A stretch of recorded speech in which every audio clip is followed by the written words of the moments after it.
कि आज अनेक चीज़ों के उद्घाटन और शिलान्यास के लिए आपने वक्त दिया है और आज के इस कार्यक्रम में जो मत्स्य संपदा योजना का नेशनल लॉन्च किया जा रहा है, ये बड़ी खुशी की बात है।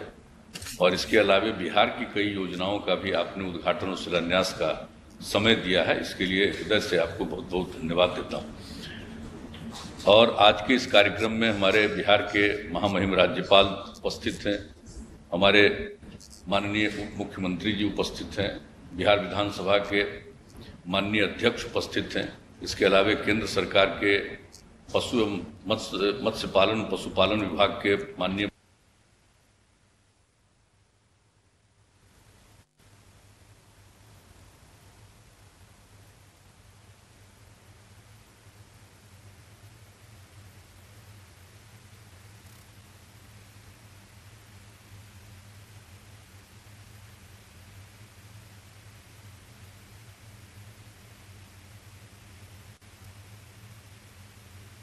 के लिए अभिनंदन करता हूं। और आपने जो यहाँ कार्यक्रम किया अनेक योजनाओं का, जिसका जिक्र हमारे अभी माननीय उप मुख्यमंत्री जी ने भी किया, माननीय केंद्रीय मंत्री जी ने भी इसकी चर्चा की है।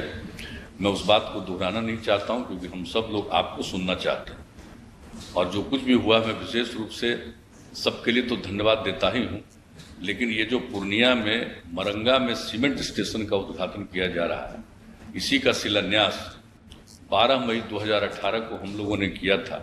और इतने कम समय में ये काम पूरा हो गया। जब हम लोग वहाँ पर गए थे शिलान्यास करने, तो एक बड़ी प्रसन्नता हो रही थी कि आखिरकार ये जो पूरा हो जाएगा और ये काम शुरू हो जाएगा, तो इसकी क्षमता होगी प्रतिवर्ष 50 लाख सीमेन स्ट्रॉ कृत्रिम गर्भाधान के उपयोग हेतु इसका होगा। तो बिहार में तो ये पूरा सबको मिल ही जाएगा, लेकिन इसके बाद पूर्वोत्तर राज्यों में और अन्य राज्यों में भी इसकी सुविधा लोगों को मिलेगी। और ये जो काम हो रहा है, इसके लिए हम लोगों ने 80 एकड़ जमीन उपलब्ध कराया और इसके लिए कार्यक्रम चलता रहे। तो उस पर प्राप्त करने के लिए इसकी उच्च गुणवत्ता हेतु 59 पदों को स्वीकृत किया गया है। उसके संचालन के लिए राज्य सरकार ने अपनी तरफ से भी करीब 47 करोड़ रुपए का भी प्रावधान किया है। तो अब इतना अच्छा ये काम हो जाएगा आपके उद्घाटन के बाद सीमेंट स्टेशन का। और उसके बाद जो डॉक्टर राजेंद्र प्रसाद केंद्रीय कृषि विश्वविद्यालय, खुशी की बात है, ये तो हम लोगों का अपना बिहार का विश्वविद्यालय था और बाद में इसको केंद्रीय कृषि विश्वविद्यालय के रूप में मंजूरी दी गई। तो उसमें जो पूसा में अधीन school of agri business management के भवन का उद्घाटन किया जा रहा है, जिसकी लागत राशि 11 करोड़ रुपए है। साथ ही यहाँ के छात्रों के लिए हॉस्टल, स्टेडियम एवं अंतर्राष्ट्रीय गेस्ट हाउस के निर्माण का भी शिलान्यास किया जा रहा है। इसकी कुल प्राकलित राशि 63 करोड़ रुपए का। तो एक सेंट्रल यूनिवर्सिटी के लिए भी काम हो रहा है। और दूसरा, यहाँ पर हम लोगों ने जिसकी चर्चा की गई, यहाँ पर पहली बार हम लोगों ने पशु विज्ञान विश्वविद्यालय की स्थापना की पटना में। एक जो ये कॉलेज था, एनिमल हस्बेंड्री कॉलेज था, हम लोगों ने इसको पशु विज्ञान विश्वविद्यालय के रूप में स्थापित इसको किया है। और इसके बाद यहाँ पर पटना में भ्रूण प्रत्यारोपण तकनीक प्रयोगशाला का उद्घाटन किया जा रहा है आपके द्वारा। और इससे राज्य में दूध उत्पादन में बढ़ोतरी होगी और किसानों की आय में वृद्धि होगी। इसके लिए भी बहुत धन्यवाद। और हम लोगों ने जो किशनगंज है, वहाँ पर यहाँ बिहार में हम लोगों ने कृषि महाविद्यालय की स्थापना की थी। बहुत अद्भुत वो कृषि महाविद्यालय की स्थापना की गई है। उसको कोई देखेगा तो उतना बड़ा एरिया इस देश के किसी भी एग्रीकल्चर कॉलेज को नहीं। जब हम लोगों ने उसमें एग्रीकल्चर कॉलेज स्थापित करने का नाम दिया, और जब इनका निधन हो गया कलाम साहब का, पूर्व राष्ट्रपति, तो हम लोगों ने उन्हीं के नाम पर इसका नामकरण भी कर दिया। और इसमें तो फिर मत्स्य के लिए भी हम लोगों ने कॉलेज की स्थापना कर दी है और पशु के लिए भी हम लोग वहाँ पर कॉलेज की स्थापना करने का निर्णय ले चुके हैं। अब वहाँ पर जो आप लोगों ने इतना अच्छा काम कर दिया, अब तो जो फिशरीज कॉलेज में जो वही डॉक्टर कलाम कृषि महाविद्यालय का अंग है, तो प्रधानमंत्री मत्स्य संपदा योजना के तहत मछली के रोग की जांच और इसके नियंत्रण के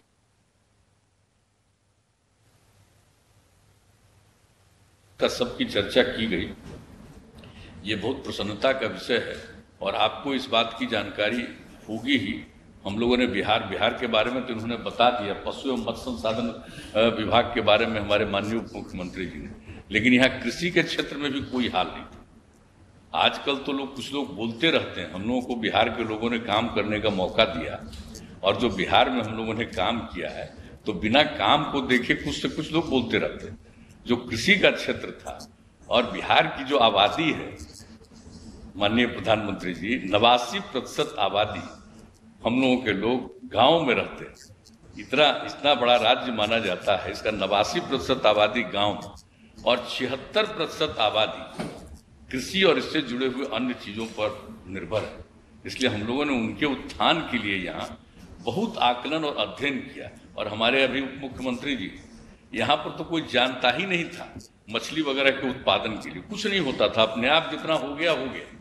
तो यहाँ से पहली बार लोगों को हम लोगों ने भेजा, इन्होंने भेजा सबको बात करके, मत्स्य पालकों से बात करके, ये जो अपना केंद्रीय जो है विश्वविद्यालय central institute of fisheries education, ये काकीनाडा में आंध्र प्रदेश में, और central inland fisheries research institute Kolkata में, तो इन सब जगहों पर भेजा गया। हजारों की संख्या में लोगों को हम लोगों ने ट्रेनिंग दिलाया और उसके बाद वो काम बढ़ता गया।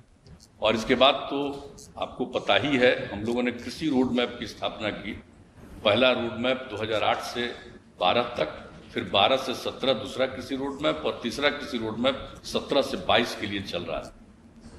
और इसमें जो प्रगति हुई है दूध के बारे में इन्होंने बता दिया, और इसके अलावे दूध के अलावे कई चीजों में इतना हुआ, मांस का भी उत्पादन हुआ। अंडा का औसत वार्षिक उत्पादन 7-8 में 106 करोड़ प्रति वर्ष से बढ़ करके 274 करोड़ प्रति वर्ष हो गया। यहाँ पर अंडा भी बाहर से आता था, सबसे ज्यादा तो आंध्र प्रदेश साइड से अंडा आता था। अब आजकल वो घट करके इतना कम हो गया, बाहर से आने वाला बहुत कम अब आ रहा है, अब यही हो जा रहा है सब चीज। और मांस के उत्पादन में भी वृद्धि हुई है। 1.8 लाख मीट्रिक टन था, जो बढ़कर के 3.83 लाख मीट्रिक टन हो गया है। मछली के उत्पादन के लिए उन्होंने बता दिया है कि इतना मछली का उत्पादन बढ़ गया है। अब मात्र 65,000 मीट्रिक टन मछली अब बाहर से आता है, बाकी समूचा सब कुछ यहाँ पर काम शुरू हो गया है। तो इसलिए एक एक चीज के लिए जो हम लोगों ने यहाँ पर जानकारी दी कि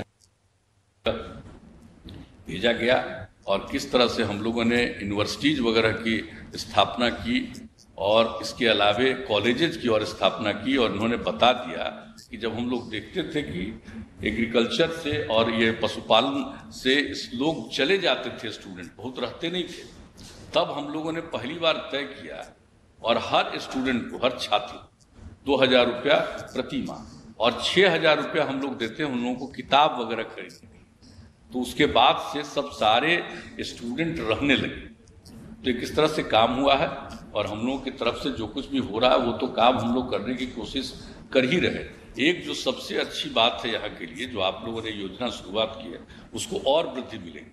अपने बिहार में चौर एरिया है, उत्तर बिहार में करीब करीब 9 लाख हेक्टेयर का चौर एरिया है, जिसमें मुश्किल से 1 महीना पानी खत्म होता है, लेकिन बाकी समय पानी रहता है, खेती नहीं हो पाता है। अभी हम लोगों ने सब जगह देख करके अंत में निर्णय करा दिया और राज्य सरकार से भी योजना शुरू कर दी है कि भाई जो चौर किसके एरिया में है, जो भी पूरे एरिया में ही चौर है, तो जिसका भी है उसको हम लोग अब प्रेरित कर रहे हैं कि एक हिस्सा उसको और गड्ढा करके बना दीजिए आप तालाब, और उसी को निकाल करके मिट्टी को दूसरी तरफ भर दीजिए ताकि वो खेत हो जाए। और हम खुद भी देखने गए छपरा जिले में, और जो इतना अच्छा से काम लोगों ने शुरू किया है, और राज्य सरकार ने भी एक योजना बना करके उसमें लोगों को मदद देने का और राज्य सरकार की तरफ से कर रहे हैं कि एक तरफ लोग मत्स्य पालन करेंगे और दूसरी तरफ उसी में खेती लोग जो करेंगे तो बहुत अच्छे ढंग से उसमें और चीज खेती, फल का, फूल का, इन सब चीजों की खेती हो जाएगी। तो जो कुछ भी एक और चीज खास बात है यहाँ पर बहुत ज्यादा, ये जिसको नीलगाय लोग कहता है, नीलगाय तो है नहीं, वह गुड़परास, ये है गुड़परास। गाय से उसका कोई रिश्ता नहीं, उसकी इतनी बढ़ती चली जा रही है आबादी, और वो इतना किसानों को नष्ट कर, खेतों को नष्ट करता है, उसको नुकसान पहुंचाता है। लेकिन उसी का आकलन किया गया जो सबसे पहले हम लोगों का यही पटना जिले में कुछ लोगों ने किया, लेकिन अब मोटे तौर पर उसमें भी हमने देखा कि जो हमारा चौर इलाका है वहां पर अब कुछ किसानों को भी हमने देखा और लोगों को हम लोग अब प्रेरित कर रहे हैं। ये जो फुलपरास है उससे फसल क्षति जो होती है उसको बचाने के लिए अब ये लोग कर रहे हैं कि चौर क्षेत्र में अब लेमन ग्रास और खस और लेमन ग्रास ये दोनों के नजदीक जा नहीं पाता है, वो दूर से ही भाग जाता है। तो हम लोग लोगों को प्रेरित कर रहे हैं। तो इस तरह से अगर जो चौर वाले इलाके में होगा तो एक तरफ पानी एक तरफ रहेगा सब दिन, उसमें लोग करेंगे मत्स्य करेंगे, लोगों की आमदनी बहुत बढ़ने वाली। तो आपकी जब योजनाएं आ गई और आपने जिस तरह से मदद करने का निश्चय कर दिया है, ये मत्स्य संपदा योजना ये मामूली चीज नहीं है। अब ये मत्स्य संपदा योजना हो गई तो इसका तो लाभ लोगों को देश भर में मिलेगा, हमारे यहाँ के लोग भी लाभ लेंगे और अन्य प्रकार की योजनाओं की। और हमने तो आपको कह देते हैं, अभी हमको लगता है कि गिरिराज जी थोड़ा भूल रहे थे, इनको याद हो जाना चाहिए कि हम लोगों ने उसी समय से कहना शुरू किया है, नीचे मछली ऊपर बिजली, यानी मछली का भी उत्पादन उस पर सौर ऊर्जा का भी। तो कहते कहते अंत में अब एक जगह लोग प्रयोग के तौर पर शुरू किया है कि नीचे मछली और ऊपर से सौर ऊर्जा का भी इंतजाम करेंगे। तो ये सब काम हम लोग कर रहे हैं, लेकिन कर रहे हैं राज्य के अंतर्गत। लेकिन अब आपकी तरफ से जो योजनाओं की सहायता मिली उससे हमारे बहुत सारे किसान हैं, कई योजनाओं का उनको लाभ मिलेगा, उनकी और आमदनी बढ़ेगी। और कुछ योजना जो आप लोगों की तरफ से लागू की गई है इसका मैं समझता हूं कि पशुपालन के क्षेत्र में इन क्षेत्रों में बहुत ज्यादा लाभ मिलेगा। और इसलिए इस योजना के आयोजन के लिए मैं आपको पुनः आपका अभिनंदन करता हूं और आपको मैं इतना ही आश्वस्त करता हूं कि बिहार के लोगों को खुशी होगी। जो हमने कह दिया कि हम लोगों के अभी भी 76% लोग इन्हीं चीजों पर, अब इसके लिए जो काम किया जाएगा तो उनको इतनी खुशी हो। सब चीज अंदरूनी और गांव में लोगों को इसका बहुत एहसास होता है और उनको इस बात को लेकर के बड़ी प्रसन्नता होती है। इसलिए मैं सब लोगों की तरफ से भी और अपनी तरफ से भी मैं आपको का पुनः हृदय से अभिनंदन करता हूं और इस कार्यक्रम के लिए मैं बहुत बहुत धन्यवाद देता हूं।